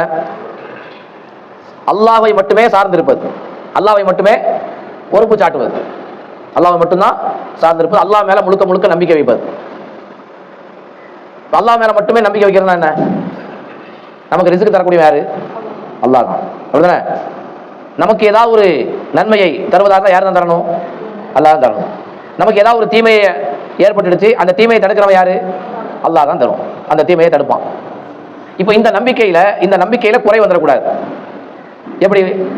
இப்போ எனக்கு உடம்பு சரியில்லை, நோய் வந்துருச்சு. இப்போ யாருக்கு மேல முழுக்க முழுக்க நம்பிக்கை வைக்கணும்? இந்த நோயை குணப்படுத்துகின்ற, பரிபூர்ணமாக குணப்படுத்துகின்ற ஆற்றல் யாருக்கு இருக்குது? அல்லாஹ்வுக்கு தான் உண்டு. எனக்கு ஒரு உதவி செய்யணும், யார் தான் உதவி செய்வா? அல்லாஹ் தான் உதவி செய்வான். எனக்கு ரிஸ்க் தரணும், யார் தான் ரிஸ்க் தருவா? அல்லாஹ் தான் ரிஸ்க் தருவான். எனக்கு ஒரு பயம் வருது, இந்த பயத்தை போக்குறது யாரு? அல்லாஹ் தான். இப்போ நாம என்ன பண்றோம்னு சொன்னா, இதுல ஷிர்க் வருது. அஷ்ஷிர்கு ஃபி தவக்குல். தவக்குல்ல என்னது இருக்குது? ஷிர்க் வருகிறது. எப்படி பாருங்க, அது ஒரு பெரிய ஷிர்க். இப்போ நம்ம வந்து துவா சம்பந்தமா சொன்னோமா இல்லையா? குர்ஆன் வசனங்கள்லாம் சொன்னோம். அல்லாஹ் அல்லாதவர்களை அழைத்து பிரார்த்தனை செய்பவர்கள் அப்படி ஒரு தலைப்பில் நம்ம நிறைய வசனங்களை சொன்னா தானே, அது எல்லாமே தவக்குல் எடுத்துக்கிறோங்க. இப்போ இறந்தவர்கள்ட்ட போய் துவா கேட்கறாங்க, அப்படிதானே? இறந்து போன அவுலியாக்கள்கிட்ட, தர்கால அடக்கம் செய்யப்பட்ட நபர்கள்ட்ட போய் நம்ம சமுதாயத்தில் உள்ள சில பேர் என்ன செய்யறாங்க? துவா கேட்கறாங்க. எந்த நம்பிக்கையில் துவா கேட்கறாங்க? அவர்கள் நமக்கு உதவி செய்வார்கள். இது அந்த இறந்து போன நபர் மீது வைக்கின்ற தவக்குல். விளங்குதா? துவா கேட்கறது இருக்கு. எந்த நம்பிக்கையில அவங்க துவா கேட்கறாங்க? அந்த இறந்து போன நபர் மீது வைக்கின்ற தவக்குல். அவர் மீது அவரை முழுக்க முழுக்க நம்பி இருக்கிறாங்க. இந்த இறந்தவர் என்ன செய்வார்? எனக்கு உதவி செய்வார். இந்த இறந்து போன அடியாரு எனக்கு ரிஸ்க் அளிப்பார். இப்ப உதாரணத்துக்கு நம்ம ஒரு கடை திறக்கிறோம், என்ன பண்ணுவாங்க? அல்லது வெளிநாட்டுக்கு போறோம், கர்ப்பிணி பெண், எங்க புட்டல்புதூர் எடுத்துக்கிறோமே, உதாரணத்துக்கு அந்த சில விஷயங்களை சொல்றேன். அங்க மொய்தீன் அப்துல் காதர் ஜிலானி இருக்காங்களா இல்லையா? அவர் வந்து ஈராக்கில் உள்ளவர், பாக்தாதில் பிறந்தவர். அவர் புட்டல்புதூருக்கு வந்ததாக என்ன செய்யறாங்க? எழுதி வச்சிருக்கிறாங்க. அங்க வந்து நீங்க உள்ள போய் பாத்தீங்கன்னா ஒரு 2 கால் செருப்பு இருக்கும், ஒரு பெட்டியில வச்சிருப்பாங்க. இப்போ அங்க வந்து சின்ன உமர் லப்பை அப்படின்னு ஒரு ஆள் அடக்கம் செய்யப்பட்டிருக்கிறார். சின்ன உமர் லப்பை. அந்த சின்ன உமர் லப்பையுடைய கனவுல யார் வந்திருக்கிறா? மொஹிதீன் அப்துல் காதர் ஜிலானி வந்ததாகவும், இந்த பாருப்பா நான் புட்டல்புதூருக்கு வந்திருக்கேன், என்னுடைய பாதம் அங்க இருக்குது, நீ அதை வச்சு என்ன செய்யணும், மக்களுக்கு ஆசீர்வாதம் வழங்கு அப்படி சொன்னதாக எழுதி வச்சிருக்காங்க. இப்போ மொஹிதீன் அப்துல் காதர் ஜிலானியுடைய கால் பாதம் சொல்லி ஒரு 2 செருப்பை வச்சிருக்காங்க ஒரு பெட்டிக்குள்ள. இப்போ என்ன பண்ணுவாங்க அப்படின்னு சொன்னா, இப்போ கர்ப்பிணி பெண், வயிற்றுல குழந்தை இருக்கக்கூடிய ஒரு தாய்மார் வந்து சுகப்பிரசவம் நடக்கணும் என்பதற்காக, குழந்தை எப்படி பிறக்கணும், நார்மல் டெலிவரி பிறக்கணும் என்பதற்காக தர்காவுக்கு வருவாங்க. கூட்டிட்டு வந்து என்ன செய்வாங்கன்னு சொன்னா, அந்த பெட்டியை எடுத்து என்ன செய்வாங்க, தரையிலேயோ வயிற்றுலையோ வைப்பாங்க. அப்போ மொய்தீன் அப்துல் காதர் ஜிலானி என்ன செஞ்சார்? ஆசீர்வாதம் பண்ணிட்டால் என்ன ஆயிரும்? பிறக்கிற குழந்தை நார்மலா பிறக்கும். இது ஒண்ணு. இப்போ வெளிநாட்டுக்கு யாராவது போகணும் அப்படின்னு சொன்னா, பாஸ்போர்ட்டை கொண்டு என்ன செய்வாங்க? அந்த பெட்டிக்கு அடியில் வைப்பாங்க. பெட்டிக்கு அடியில் என்னன்னா, அப்போ இவர் ஈஸியான முறையில் வெளிநாட்டுக்கு என்ன செஞ்சிடலாம், போயிடலாம், எந்த ஆபத்தும் வராது. போன உடனே அங்கே வேலையும் கிடைச்சிடும், அல்லது வேலை வந்து சுலபமாக ஆயிரும், பிறகுதான் சம்பளம் வாங்கலாம் என்கிற ஒரு நம்பிக்கை. அதே மாதிரி ஒரு நோயாளியா இருக்கிறாரு, காய்ச்சல் வந்துருச்சு, உடனே அந்த பெட்டி என்ன செய்வாங்க? நோயாளியை கூட்டு போவாங்க, பெட்டி ஏற்றி அங்கே வைப்பாங்க, நோய் குணமாயிரும் என்கிற நம்பிக்கை. அப்போ நம்ம நல்லா விளங்கிக்கிறணும், ரிஸ்க் தருபவன் யாரு? அல்லாஹ் தான். இந்த ரிஸ்கை இந்த அவுலியா எனக்கு தருவார் என்று சொன்னால் அதுக்கு பேர் என்ன பேரு? அஷ்ஷிர்கு ஃபி தவக்குல். தவக்குலில் என்னது? ஷிர்க் பண்றோம். எனக்கு ரிஸ்க் தருகின்றவன் அல்லாஹ் தான், அதுக்கு நம்ம உழைக்கணும், ஒரு பக்கம் உழைக்கணும். ஆனா இவங்களுடைய நம்பிக்கை என்ன? இப்போ சுகப்பிரசவம் ஆகணும், என்ன பண்ணணும்? அதுக்கு சில வேலைகளை செய்யணும், அதுக்கு சில உழைப்புகள் இருக்கிறது. கடைசி கட்டத்தில் அது சுகப்பிரசவமாகவும் ஆகலாம், அல்லது சிசேரியனாக கூட மாறலாம், அது நம்ம கையில் கிடையாது. ஆனா சுகப்பிரசவம் ஆகிருச்சுன்னு சொன்னா அவங்க என்ன நினைப்பாங்க? இந்த அவுலியாவினுடைய இதனாலதான், ஆற்றலினால்தான் நமக்கு சுகப்பிரசவம் ஆகிருக்குது அப்படிங்கிற அந்த நம்பிக்கை, இது மிகப்பெரிய ஒரு பாவம். இது ஷிர்க். அதே மாதிரி உதவி செய்யறது, ஏதாவது ஒரு ஆபத்து வந்துச்சுன்னா அந்த ஆபத்துல இருந்து நமக்கு என்ன செய்யறது? இந்த அவுலியா நம்மளை காப்பாற்றுவாரு அப்படின்னு சொல்லி நம்பி அதுக்காக வேண்டி என்ன செய்யறதுன்னு சொன்னா சில இபாதத்துகளை பண்றது. அதான் நம்ம சொன்னோம். நீங்க பாருங்க அந்த தலைப்புல துவாவில் ஷிர்க் நம்ம பார்த்தோம் இல்லையா? அதில் நீங்க பாருங்க, நம்ம இப்படி சொல்லியிருப்போம், எப்படி அவர்கள் நமக்கு உதவி செய்வார்கள் என்பதற்காகவே போய் அவங்கள்ட்ட போய் என்ன செய்யறது? துவா கேட்கறது. இறந்தவங்கள்ட்ட போய் துவா கேட்கறது. எந்த எண்ணத்துல? அவர் நமக்கு உதவி செய்வாங்கன்னு. அப்ப இது வந்து அந்த நம்பிக்கை அந்த இறந்து போனவங்க மேல வைக்கிறாங்க. அப்ப இது அஷ்ஷிர்கு ஃபி தவக்குல். தவக்குலில் அல்லாஹ்வின் மீது என்னுடைய பிரார்த்தனையை கேட்கிற சக்தி யாருக்கு உண்டு? அல்லாஹ்வுக்கு தான் உண்டு. அந்த பிரார்த்தனையை கேட்டுட்டு அதுக்கு பதிலளிக்கிற சக்தி அல்லாஹ்வுக்கு தான் உண்டு. அவன் தான் எனக்கு உதவி செய்வான் அப்படிங்கிற அந்த நம்பிக்கையை யார் மேல வைக்கிறாங்க? அவுலியாக்கள் மேல வைக்கிறாங்க, இறந்து போனவர் மீது வைக்கிறாங்க, மரத்துக்கு மேல வைக்கிறாங்க. அந்த மரத்துக்கிட்ட நீங்க அதே நம்ம புட்டல்புதூர்லயே நம்ம அந்த தர்காலயே நீங்க போய் பார்க்கலாம். ஒரு மரம் ஒன்று இருக்கு, கொடிமரம் ஒன்று. அந்த கொடிமரத்தை சுற்றி என்ன பண்ணுவாங்கன்னா 101 குடம் தண்ணி என்ன செய்வாங்க? 101. அவங்களுடைய நேர்ச்சை இப்போ நம்ம சொன்னோம்ல, அதுவும் அதில் உள்ளது தான். அந்த பக்கத்தில் தான் ஆறு ஓடிக்கிட்டு இருக்குது. அங்கே அந்த சின்ன மண்பானை இருக்கா இல்லையா, அது அங்கே வித்துக்கிட்டு இருக்கக்கூடிய ஆட்கள் உண்டு. அங்கே போய் என்ன செய்வாங்கன்னு சொன்னால் ஒரு மண்பானை விலைக்கு வாங்கி அந்த பக்கத்தில் ஆற்றுல போய் என்ன செய்வாங்க? எடுத்துகிட்டு வந்து அந்த புளிய மரத்தில் ஊற்றுவாங்க. அது ஏதோ ஒரு நேர்ச்சை வச்சுருப்பாங்க, இந்த மாதிரி சுகப்பிரசவம் அடையணும் அல்லது வேலை கிடைக்கணும். இவங்களுடைய நம்பிக்கை என்னன்னா, அந்த மரம் நமக்கு என்ன செய்யும்? பலனை தரும். அந்த மரம் நமக்கு உதவி செய்யும். அந்த மரம் நமக்கு நன்மையை தரும். அந்த மரம் நமக்கு ஏற்படுகின்ற தீமையை தடுக்கும் என்று மரத்துக்கு மேல நம்பிக்கை வைக்கிறாங்க. இல்லைங்களா? அதே மாதிரி கல் இருக்குது. அதே தர்கால நீங்க போய் பார்த்தீங்கன்னா கல்லும் இருக்குது. அந்த தர்காக்குள்ள என்ன செய்வாங்கன்னா ஒரு அங்கங்கே கல் வச்சிருக்காங்க, சவுத்துலையும் கல் ஒன்று தரையிலையும் கல் வச்சிருக்காங்க. அந்த கல்லெல்லாம் என்ன செய்வாங்க, தொட்டு தொட்டு என்ன செய்வாங்க, முத்திக்கிடுவாங்க, தொட்டு தொட்டு முத்திக்கிடுவாங்க. எந்த நம்பிக்கையில முத்துறாங்கன்னு சொன்னா, அந்த கல்லை தொட்டு நம்ம உடம்புல தடவுனா அந்த கல் நமக்கு என்ன செய்யும், நன்மையை தரும். நமக்கு ஏதாவது நோய் இருந்துச்சுன்னா அந்த நோயை போக்கிடும். அப்ப நன்மையை தருவ அந்த கல் நமக்கு நன்மையை தரும், தீமையை போக்கும்.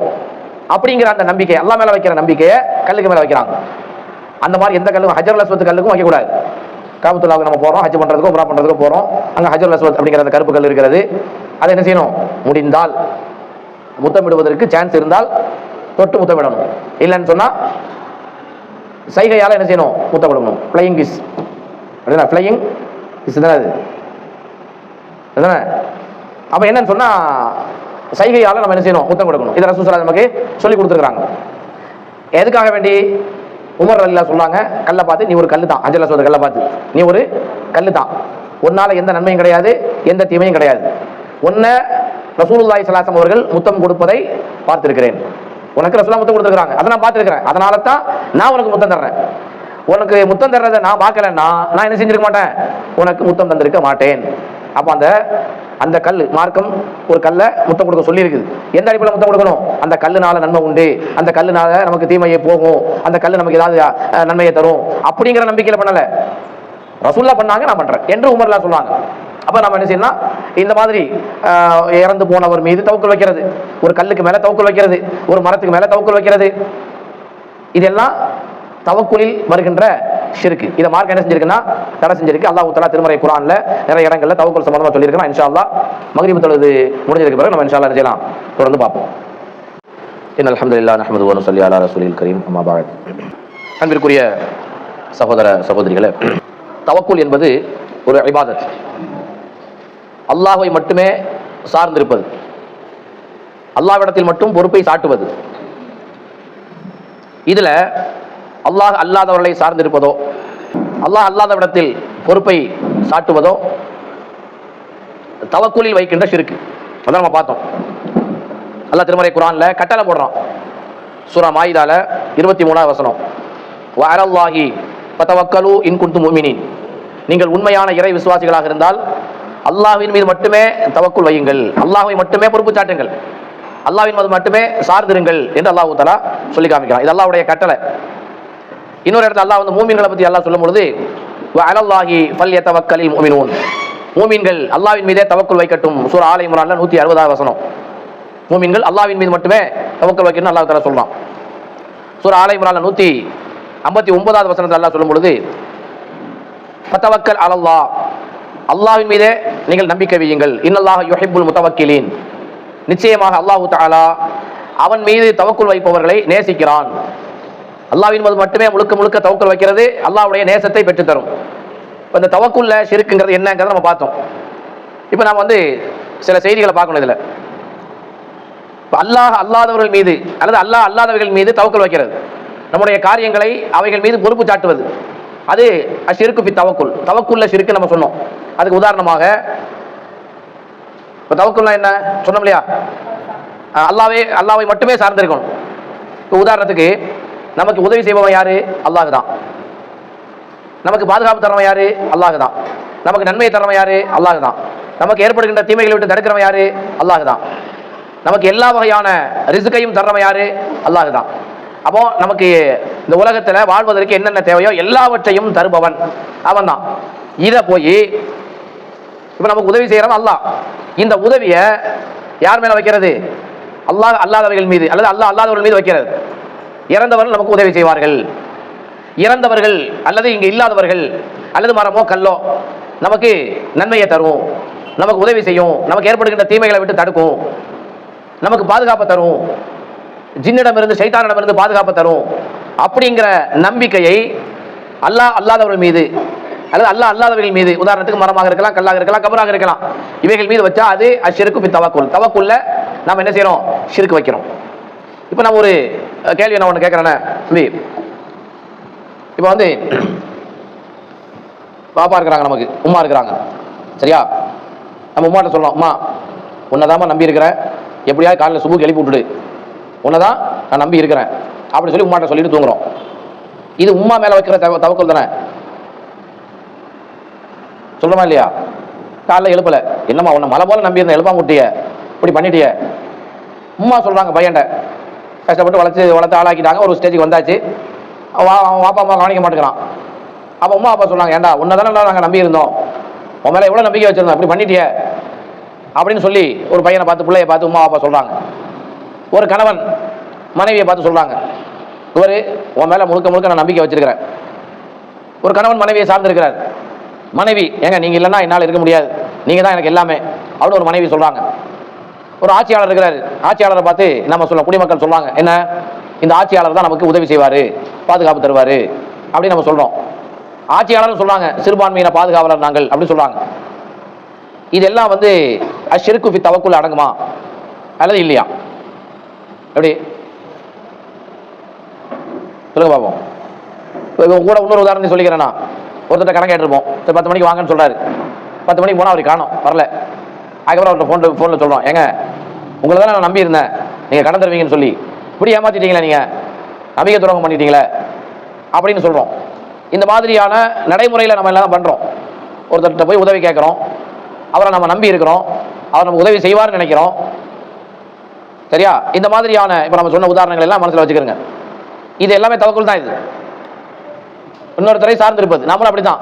பசங்களாக இருந்தால் வாப்பா அம்மாவை சார்ந்திருப்பாங்க, வயசான பெற்றோர்கள் பசங்களை சார்ந்திருப்பாங்க, ஒரு கணவன் மனைவியை சார்ந்திருப்பாங்க, மனைவி கணவனை சார்ந்திருப்பாங்க, சில நண்பர்களை சார்ந்திருப்பார்கள், பலகீனமானவர்கள் பலம் உள்ளவர்களை சார்ந்திருப்பாங்க, குடிமக்கள் ஆட்சியாளர்களை சார்ந்திருப்பாங்க, ஆட்சியாளர்கள் குடிமக்களை சார்ந்திருப்பார்கள். இது வந்து அஷ்ஷிருக்கு ஃபி தவக்குலா. பதில காணோம், டவுட்டா இருக்கு அப்படிதானே? டவுட்டா? இது சந்தேகமா இருக்கு, கன்ஃபியூஸ் ஆயிடுச்சு அப்படிதானே? நடைமுறையில் இப்படிலாம் நம்ம சொல்லிக்கிட்டு இருக்கிறோமா இல்லையா? அப்போ ஷிர்க் வச்சுட்டோமோ தவக்குல்ல என்ன சொல்லக்கூடாது போல அப்படிதானே? யாரையும் என்ன செஞ்சிடக்கூடாது, சார்ந்து இருக்கக்கூடாது அப்படிதானே? பெண்கள் சைட்லேருந்து பதில காணும், அவங்க தான் டக்குன்னு பதில சொல்லுவாங்க. சந்தேகமா இருக்கா? இப்படி சார்ந்து இருக்கக்கூடாது அப்படிதானே? ஒரு பையன் சொல்றான் அம்மாட்ட, அம்மா காலையில் என்ன எழுப்பி விட்டுருன்னு சொல்றான், உன்னை தான் நான் நம்பி இருக்கிறேன், எப்படியாவது எழுப்பி விட்டுருமாங்கிறான். காலையில் எனக்கு 5 மணிக்கு டியூஷன் இருக்குது, அல்லது எனக்கு சிலம்ப போட்டி இருக்குது, அல்லது கபடி போட்டி இருக்குது, அல்லது நான் ஒரு இன்டர்வியூ அட்டன் பண்ணணும், என்னை எப்படியா எழுப்பி விட்டுடு அப்படின்னு சொல்றான். உன்னை தான் நான் நம்பி இருக்கிறேன்னு சொன்னான். அப்படி சொல்றது தவறு அப்படிதானே? அப்படி சொல்ல தவறா? தவறு இல்லை, ஆனா தவறு அப்படிதானே?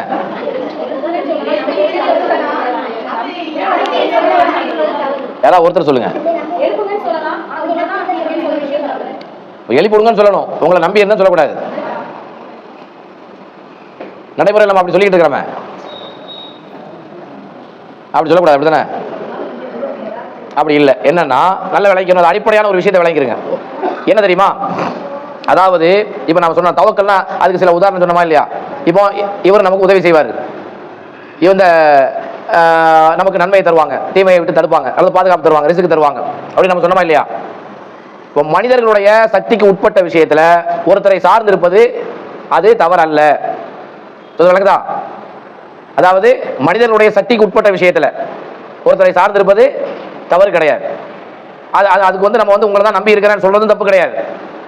ஏன்னா அது நம்ம அல்லாஹ் மேல வைக்கிற நம்பிக்கை மாதிரி கிடையாது. இது சொல்ல புரியுது? அல்லாஹ்வுக்கு மேல மட்டுமே வைக்கிற அந்த தவக்குலை அல்லாஹ்விட்ட போய் வைக்கிறது தான் தப்பு.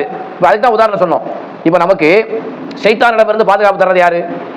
அல்லாஹ் தான். இப்போ நாம என்ன சொல்லணும்னா, உம்மாட்ட சொல்றோம், அம்மா எப்படியாவது என்ன ஷைத்தானிலிருந்து காப்பாத்திடும், உங்களை தான் நம்பி இருக்கிறேன், இப்படி சொல்ல முடியுமா? அல்லது அதை விட்டுடும், உயிரோடு இருக்கிறவங்களை விட்டுருமே. இப்போ அதுக்கு தான் உதாரணம் நம்ம சொன்னோம். ஒரு மரம், ஒரு கல், ஒரு கபரு நல்லடியார் அடக்கம் செய்யப்பட்டிருக்கிறார். அவருக்கு நம்ம அறுத்து பலியிடுறோம், அவர் பேரில் நேர்ச்சை பண்றோம், அங்கே போய் தங்குறோம். அந்த கல்லுக்கு மேல, அந்த மரத்துக்கு மேல, அந்த அடியாருக்கு மேல முழுக்க முழுக்க நம்பிக்கை வைக்கிறாங்க. அவர் வந்து நமக்கு நன்மையை தருவாரு, தீமையை வந்து தடுப்பாரு, நமக்கு சைத்தானிடம் இருந்து பாதுகாப்பு தருவாங்க, நமக்கு நோய் ஏற்பட்டால் நோயை குணப்படுத்துவாங்க அப்படிங்கிற முழுக்க முழுக்க நம்பிக்கையை எது மேல வைக்கிறாங்க? இது வந்து அல்லாஹ்வால மட்டும்தான் முடியும். நோயை குணப்படுத்துறது யாரு? அல்லாஹ் தான். அதை கொண்டு போய் அவுலியாக்கிட்ட கொண்டு வச்சா பாதுகாப்பு முழுக்க முழுக்க சைத்தானிடமிருந்து பாதுகாப்பு தர்றது யாரு? அல்லாஹ் தான். அது இந்த மரம் நமக்கு தரும் அப்படின்னு சொன்னா இதான் வந்து என்னது? ஷிர்கு ஃபி தவக்குல். அப்ப நல்ல சிம்பிளான ஒரு விஷயம் தான். என்ன? மனிதர்களுடைய சக்திக்கு உட்பட்டு மனிதர்களால் எது செய்ய முடியுமோ அதை அவங்க மேல சார்ந்திருப்பது நமக்கு மார்க்கம் தடை செய்யல கூடும் சொல்லுது. உதாரணத்துக்கு கடன். டாக்டர் எடுத்துக்கிறோமே, டாக்டரை கடவுளா நினைச்சா தப்பு, டாக்டர் நினைச்சா தப்பு இல்லை. இப்போ டாக்டர்கிட்ட போய் இப்படி சொல்றது, டாக்டர் வந்து பல டாக்டர் இருக்கிறாங்க, சில டாக்டர்கிட்ட போனால் குணமாகும், சில டாக்டர்கிட்ட போனால் குணமாகாது. இப்போ குழந்தை உண்டாகவே இல்லை, 5 வருஷம் 10 வருஷம் ஆயாச்சு. அப்போ என்ன நினைக்கிறாங்க, இந்த டாக்டர்கிட்ட போனால் குழந்தை உண்டாகும், இந்த டாக்டர்கிட்ட போனால் குழந்தை உண்டாகுங்கிற நம்பிக்கை இருக்குல்ல. இப்போ இப்படி எடுத்துக்கலாம், எப்படி தெரியுமா, அவர் நல்ல டெக்னாலஜி வச்சிருக்காரு, குழந்தை உண்டாகுவதற்கான மருத்துவ ரீதியான நிறைய உபகரணங்கள்லாம் வச்சிருக்காரு. இந்த நம்பிக்கையில தப்பு இல்லை. இப்போ எல்லாம் தெளிவாக வந்து மெடிக்கல் ரிப்போர்ட் எப்படி வந்திருக்குன்னா, இவரால் குழந்தை பெற முடியாது, அதுக்கு கணவனுக்கு சக்தி இல்லை, இந்த மனைவியால் குழந்தை பெறுவதற்கு சக்தி கிடையாது, ஆற்றல் இல்லை அப்படின்னு டெக்ளேர் பண்ணியாச்சு, மெடிக்கல் ரிப்போர்ட் வந்தாச்சு. இவங்க 2 பேரும் என்ன நினைச்சாலும் இவங்களுக்கு என்ன செய்யாது, குழந்தை இனிமேல் மருத்துவ உலகம் கைவிட்டாச்சு. பொதுவாக என்னன்னா, ஒரு குழந்தை பிறகுன்னா என்னது, ஆணுடைய விந்தணுக்கள் இருக்கணும், பெண்ணுடைய சினை முட்டை இருக்கணும், இந்த கணவனுடைய இந்த 2 பேருடைய அந்த இணைப்பின் மூலமாகத்தான் குழந்தை உண்டாகும். இது 2மே இல்லை இவங்க 2 பேர்கிட்டையும். இப்போ என்ன சொல்லுவாங்க, மருத்துவ உலகம் கைவிட்டணும். இப்போ போய் டாக்டர் போய் என்ன செய்யறாங்க, டாக்டர் மேல நம்பிக்கை வைக்கிறாங்கன்னா இதுதான் என்னது, ஏன்னா சாத்தியம் இல்லை, இது வந்து அல்லாஹ்வால மட்டும்தான் முடியும். இப்போ நான் இப்போ சொன்ன மாதிரி குழந்தை பெறதுக்கு இந்த ஆற்றல் இருக்கணும், இந்த 2 இருக்கணும். இது இல்லாட்டாலும் குழந்தையை தருவான், அது யாரு, இந்த நம்பிக்கை அல்லாஹ் மேல வைக்கணும். என்ன தவக்குல். எனக்கு 40 வயசு ஆயாச்சு, ஒரு பெண் நினைக்கிறாங்க மெனோபாஸ் வந்துருச்சு, மாதவிடாய் காலம் முடிஞ்சிருச்சு, மாதவிடாய் வர்ற வரைக்கும் தான் குழந்தையை பெற்க முடியும். ஒரு ஆணுக்கு அதே மாதிரி தான், விந்தணுக்கள் இருக்கிற வரைக்கும் தான் குழந்தை பெற்றுக்கொள்ள முடியும். இவருக்கு விந்தனமும் இல்லை, அவங்களுக்கு சினை முட்டையும் இல்லை. ஆனாலும் 2 பேர் நம்புறாங்க, என்ன நம்புறாங்க, கணவன் மனைவியும், எங்களுக்கு அல்லாஹ் குழந்தையை தருவான் அப்படிங்கிற அந்த நம்பிக்கையை, அதுதான் தவக்குல் அல்லாஹ், அல்லாஹ் மேல வைக்கிற நம்பிக்கை. இந்த நம்பிக்கையை கொண்டு போய் ஒரு டாக்டர் வைக்கிறாங்க. இது என்னது, இதுதான் அஷ்ருக்கு ஃபி தவக்குல். இது கூடாது. இப்போ நாம சும்மா தூங்கும் பொழுது என்ன செய்யறோம், அம்மாட்ட சொல்லி படுக்கிறோம், காலை எழுப்பி விட்டுருமா, அவனை தான் நம்பி இருக்கிறேன் அப்படின்னு சொல்றது என்ன இல்லை. இது அல்லாஹ்வை நம்பிக்கை கொள்ற மாதிரியான நம்பிக்கை கிடையாது, அல்லாஹ் மேல வைக்கிற தவக்குல் அல்ல இது. இது உம்மாவால எழுப்ப முடியும், அப்படிதானே? உம்மாவுக்கு நம்மளை எழுப்ப முடியுமா முடியாதா? உம்மாவுக்கு முடியாத ஒரு விஷயமா இது? இல்ல, உம்மாவுக்கு முடியாத ஒரு விஷயம் கிடையாது. உம்மாவுக்கு முடியக்கூடிய ஒரு விஷயத்துல தான் நம்ம உம்மாவை சாத்திருக்கிறோம். உம்மாட்ட சொல்றோம், காலையில் எனக்கு பூரியை சுடுதாமா கேட்கிறோம், சரியா, ரொம்ப நாள் ஆச்சு சாப்பிடணும் ஆசையா இருக்குன்னு. அப்ப நம்ம உம்மா நமக்கு சாப்பாடு ஆக்கி வச்சிருக்கிறாங்க நம்புறமே, அதுவும் தவக்கல் தானே. நம்ம இப்போ வீட்டுக்கு போனா சாப்பாடு ரெடியா இருக்கும், உம்மா நமக்கு இருக்கிறாங்க. நம்ம வீட்டுக்கு போனா நம்ம மனைவி நமக்கு ஒரு ஆறுதல் சொல்லுவாங்க, நம்ம கணவர் நமக்கு ஆறுதலா இருப்பாரு, அவர் நமக்கு உழைச்சி சம்பாதிச்சு தர்றாரு, அவர் இருக்கிற வரைக்கும் நமக்கு பிரச்சனை இல்லை, அவர் பிள்ளைகளை பார்த்துக்கிறாரு, நம்ம மனைவி நமக்கு இருக்கிறாங்க என்று நம்பிக்கை வைக்கிறது அவங்களுடைய மனித சக்திக்கு உட்பட்ட விஷயங்களை நம்பிக்கை வைக்கிறோம். இது மார்க்கத்தில் தடை கிடையாது, இது கூடும். அல்லாஹ்வால மட்டுமே செய்யக்கூடிய விஷயங்களை அல்லாஹ் அல்லாதவர்கிட்ட போய் வைக்கிறதுக்கு பேர் தான் இது அஷ்ருக்கு ஃபி தவக்குல். இது விளங்கிடுச்சா இந்த டெஃபினேஷன்? சந்தேகம் வந்தா கேளுங்க. சரி, இதுல ஒரு விஷயத்தை நான் வந்து இந்த நேர்ச்சை பத்தி நம்ம பேசணுமா இல்லையா, அதுல ஒரு செய்தியை நான் வந்து கூடுதல் தகவல். அது இப்ப ரசூலுல்லாஹி ஸல்லல்லாஹு அலைஹி வஸல்லம் சொன்னாங்க, என்ன சொன்னாங்கன்னு சொன்னா, மன் நதர ஐ யுதி அல்லாஹ், அப்படிதானே ஒரு ஹதீஸ் சொன்னமா இல்லையா? ஸ்டார்டிங்ல நேர்ச்சை சம்பந்தமா சொல்லும் பொழுது புகாரில 6696 நபிமொழி, மன் நதர ஐ யுதி அல்லாஹ் ஃபல் யுதிஹு, யார் அல்லாஹ்வுக்கு கட்டுப்படுவதாக நேர்ச்சை செய்கிறாரோ அவர் அந்த நேர்ச்சையை நிறைவேற்றி அல்லாஹ்வுக்கு கட்டுப்படட்டும். வமன் நதர ஐ யஸிஹு ஃபலா யஸிஹி, அல்லாஹ்வுக்கு மாறு செய்வதாக யார் நேர்ச்சை பண்ணியிருக்கிறாரோ அவர் அல்லாஹ்வுக்கு மாறு செய்ய வேண்டாம்னு ரசூல் ஸல்லல்லாஹு அலைஹி வஸல்லம் சொல்றாங்க. இப்போ இதுல ஒரு சட்டம் இருக்கிறது, அந்த சட்டத்தை வந்து கூடுதல் தகவலுக்காக நான் சொல்ல தெரிஞ்சுக்கிறதுக்காக வேண்டி என்ன அப்படின்னு சொன்னா, இப்போ பாருங்க, அல்லாஹ்வுக்கு கட்டுப்படுவதாக நேர்ச்சை பண்ணியிருக்கிறோம். அதுக்கு உதாரணம் என்ன, இப்போ வந்து அவர் சொன்னாரா இல்லையா, புவானா என்கிற இடத்துல ஒரு ஒட்டகத்தை அறுத்து பலியிடுவதா நேர்ச்சை பண்ணியிருக்கிறார். இது அல்லாஹ்வுக்கு கட்டுப்படுகின்ற விஷயம், நேர்ச்சை நிறைவேற்றணும்.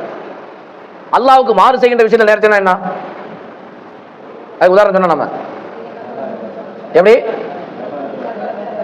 இப்போ வந்து குழந்தை உண்டாகலை, குழந்தை உண்டாக வேண்டும் என்பதற்காக என்ன செய்யறது, ஒரு நேர்ச்சை பண்ணி தர்காவுக்கு போறது, சரியா? பிள்ளை பிறந்தாச்சு, இவருக்கு பேர்ல தான் நம்ம நேர்ச்சை பண்ணோம், இப்போ குழந்தை உண்டாயாச்சு, குழந்தை உண்டாகி பெற்றுட்டாங்க, பெற்ற உடனே என்ன பண்ணுவாங்க, அந்த அவுலியாவுடைய பேர்ல தர்கால போய் அந்த குழந்தைக்கு என்ன செய்யறது, மொட்டை போடுறது, காது குத்துறது, அறுத்து பலியிடுறது,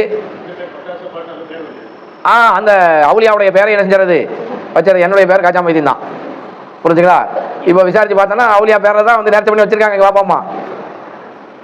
அர்த்தம் நல்லவே அர்த்தம் தான், முஹியுத்தீன் மார்க்கத்தை உயிர்ப்பிக்கக்கூடியவர், ख्वाजा அப்படின்னு சொல்லி சொன்னா அரசர் அப்படிங்கிற அர்த்தம்லாம் வருது. அப்ப இது இந்த பேர்ல ஒரு அவுலியா இருக்கிறார், காஜா முஹினுத்தீன் ஜிஸ்தி, கஞ்ச சவால்லாம் சொல்லுவாங்க, முஹினுத்தீன் வேற முஹியுத்தீன் வேற. அப்போ அந்த ஏதோ அவுலியாவுடைய பேர்ல நேர்ச்சை பண்ணி வச்சிருப்பாங்கன்னு நினைக்கிறேன். நாகூர் பிச்சை, அல்லா பிச்சை, முஹிதீன் அப்துல் காதர் ஜீலானி, இந்த மாதிரி வந்து அந்த தர்கால அடக்கம் செய்யப்பட்ட ஆளுடைய பேரை என்ன செய்வாங்க வச்சுருவாங்க, கவுசுன்னு சொல்லுவாங்க. கவுசுனா யாரு, கௌதுல் ஆலம் மொய்தீன் அப்துல் காதர் ஜிலானி உலகத்தை ரட்சிக்கக்கூடியவர். கௌசுன்னா என்னது? இந்த இஸ்திகாசா நம்ம படிச்சோம்ல, அன்வாவுல் இபாதால வணக்கத்தின் வகைகள், அதுல ஒண்ணு என்னது? இஸ்திகாசா, பாதுகாப்பு, அதாவது அபயம் தேடுதல், அல்லாஹ் இடத்துல அபயம் தேடுறது. அப்ப நமக்கு பாதுகாப்பு தரவர் யாரு? ரட்சிக்கக்கூடியவர் யாரு? அல்லாஹ் தான். ஆனா இவங்க என்ன செய்யறாங்கன்னா கௌதுல் ஆலம் மொய்தீன் அப்துல் காதர் ஜிலானிக்கு இந்த கௌது பொம்பளைகளுக்கு கௌதுல் பேர் இருக்குது, கௌதுமான்னு சொல்லுவாங்க, கௌஸ் அப்படின்னு சொல்லுவாங்க. சரி, நம்ம அங்கே போக வேண்டாம். அப்போ வந்து அல்லாதவர்களுக்கு போய் என்ன செய்யறது? அறுத்து பலியிட்டு நேர்ச்சை பண்றது, தர்கால போய் இறக்கம் பண்றது. இதுல வந்து அல்லாஹ்வுக்கு மாற்றமாக நேர்ச்சை செய்யறதா? நேர்ச்சை அல்லாஹ்வுக்கு மாற்றமாக ஒருத்தர் நேர்ச்சை பண்ணியிருந்தாருன்னா அதை நிறைவேற்றணுமா? இப்போ நமக்கு மார்க்கம் தெரியல, தெரியாம இருக்கும்பொழுது நம்ம என்ன செஞ்சிருக்கிறோம்? இந்த மாதிரி பொட்டல் தர்கால வந்து என் பிள்ளைக்கு நான் மொட்டை போடுவேன் அப்படின்னு நேர்ச்சை பண்ணியிருக்கிறாங்க. இப்போ இது தப்புன்னு யாராவது சொல்றாங்க, தெரிஞ்சு போச்சு. நேர்ச்சை பண்ணணும்ல, நேர்ச்சை பண்ணியிருக்கிறாங்களா இல்லையா? இப்போ இந்த நேர்ச்சை நிறைவேற்றணுமா வேண்டாமா? நிறைவேற்றக்கூடாது. இப்போ நிறைவேற்றலைன்னா நேர்ச்சையை முறிச்ச மாதிரி ஆவார் இல்லையா? முடித்தவராக நேர்ச்சையை முறித்தவராக கருதப்படுவார். இப்ப என்ன பண்ணணும்னா நேர்ச்சையை முறித்ததற்கு பரிகாரம் செய்ய வேண்டும். சரிங்களா? இது வந்து மார்க்கத்துக்கு முரணான நேர்ச்சை, அது கூடாது. ஆனா என்ன பண்ணணும்? இப்ப 10 நாள் நோன்பு வைக்கிறேன்னு சொல்றாரு, அல்லது 100 நாள் நோன்பு வைக்கிறாங்கிறாரு, அப்படி நேர்ச்சை பண்ணிருக்கிறாரு, முடியல இவருக்கு. இப்போ அல்லாஹ்வுக்கு மாற்றமாக நேர்ச்சை பண்றதுங்கிறது வந்து இதை எடுத்துக்கலாம். எது? தனக்கு முடியாத ஒன்றில் நேர்ச்சை செய்யறது. இந்த ஒருத்தர் வந்து நடந்து போறதா நேர்ச்சை பண்ணாரா இல்லையா? போகவே முடியலன்னா நேர்ச்சையை முடிச்சிட்டாரு. இப்ப என்ன பண்றது? அதுக்கு பரிகாரம் உண்டு. அதை நீங்க குறிச்சுக்கிறீங்க. சூரா மாயிதால 89வது வசனம். அல்லாஹ் தஆலா சத்தியத்துக்கு பரிகாரம் சொல்லலாம். சத்தியம் பண்றோம், நாம சத்தியத்தை முறிச்சிட்டோம். இப்ப சத்தியம்னா என்ன? ஒரு 2 நண்பர்களுக்கு இடையில, அல்லது கணவன் மனைவி வச்சுக்கிறோமே, சண்டை வந்துருச்சு. புருஷன் சொல்றாரு, அவன் மூஞ்சில முழிக்க மாட்டானா, உங்கள்கிட்ட நான் பேசவே, அல்லாஹ் மீது சத்தியமாக உங்கள்கிட்ட நான் பேச மாட்டேங்கிறார். அல்லது மனைவி சொல்றாங்க, உங்கள்கிட்ட நான் பேசவே மாட்டேன் அப்படின்னு சொல்லி கணவன் வந்து இந்த மாதிரி சொல்றாங்க, அல்லாஹ் மேல சத்தியமாக அப்படின்னு சொல்லி அல்லாஹ் மேல சத்தியம் பண்ணி பேச மாட்டேங்கிறாங்க. இது இந்த மாதிரி சத்தியம் பண்ணலாமா? கூடாது. சரி, இப்ப என்ன பண்ணிட்டாங்கன்னா அல்லாஹ் மேல சத்தியமா பேச மாட்டேன்னு சொல்லிட்டு அடுத்த நாள் பேசிட்டாங்க. இப்ப என்ன பண்றது? சத்தியத்தை முறிச்சிட்டாங்கல்ல. ரசூலுல்லாஹி ஸல்லல்லாஹு என்ன சொல்றாங்கன்னா, லா யஹிலு லிரஜுலின் அன் யஹ்ஜுர அகாஹு ஃபௌக ஸலாத்தி லயாலின். எந்த ஒரு முஸ்லிமும் தன்னுடைய சகோதரனிடத்துல சண்டை போட்டு 3 நாட்களுக்கு மேல பேசாம இருக்க கூடாது. அது ஹலால் அல்ல, அது ஹராம்னு சொல்றாங்க. அப்ப ஒருத்தர் இந்த மாதிரி பேச மாட்டேன் அப்படின்னு சொல்லி சத்தியம் பண்ணிட்டாரு. இப்ப சத்தியத்தை முறிச்சிட்டாரு, பேசிட்டாரு. இப்ப சத்தியத்தை முறித்தவராக கருதப்படுவார். இவருக்கு என்ன பரிகாரங்கிறத குர்ஆன்ல அல்லாஹ் தஆலா சொல்லலாம். 89வது வசனம். அதேதான் எதுக்கும் அல்லாஹ்வுக்கு மாற்றமாக நேர்ச்சை பண்ணியிருக்கிறாரு, அந்த நேர்ச்சையை அவர் நிறைவேற்றக்கூடாது. இப்ப நேர்ச்சையை முடித்தவராக கருதப்படுவாரு. அதுக்கு என்ன பரிகாரம் சொல்லி சொல்லும் பொழுது அல்லாஹ் தஆலா சொல்றான், 10 ஏழைகளுக்கு உணவளிக்க வேண்டும். 10 ஏழைகளுக்கு உணவளிக்கணும். ரெண்டாவது, அது முடியலைன்னு சொன்னா 10 ஏழைகளுக்கு ஆடை, உணவு, அதாவது ஃபர்ஸ்ட் உணவளிக்கணும், அப்புறம் ஆடையை கொடுக்கணும். அதுவும் முடியலைன்னு சொல்லி சொன்னா ஒரு அடிமையை உரிமை விடணும். இந்த 3 செய்ய முடியல அப்படின்னு சொல்லி சொன்னா அவர் என்ன பண்ணணும்? 3 நாட்கள் நோன்பு வைக்க வேண்டும் என்று அல்லாஹ் தஆலா சொல்றான். இது வந்து சத்தியத்தை முறித்ததற்கான பரிகாரம். இந்த பரிகாரத்தை தான் எதுக்கு கொண்டு வர்றாங்க? நேர்ச்சையை முறித்ததற்கு என்ன செய்யறாங்க? கொண்டு வர்றாங்க. சரிங்களா? சரி, இன்ஷா அல்லாஹ் அடுத்த வகுப்புல இதெல்லாம் வேறு வகையான பல ஷிர்க்குகள் இருக்கிறது. இன்ஷா அல்லாஹ் அதை நம்ம என்ன செய்வோம்? தொடர்ச்சியா பார்ப்போம். இன்ஷா அல்லாஹ் இதோட இந்த வகுப்பை நம்ம நினைச்சுக்கலாம், முடிச்சுக்கலாம். ஏதாவது டவுட்ஸ் இருந்தா நீ கேட்கலாம். சரி, சுப்ஹானக்கல்லாஹு வ பிஹம்திக அஷ்ஹது அல்லா இலாஹா இல்லா அன்த அஸ்தக்ஃபிருக வ அத்தூபு இலைக்.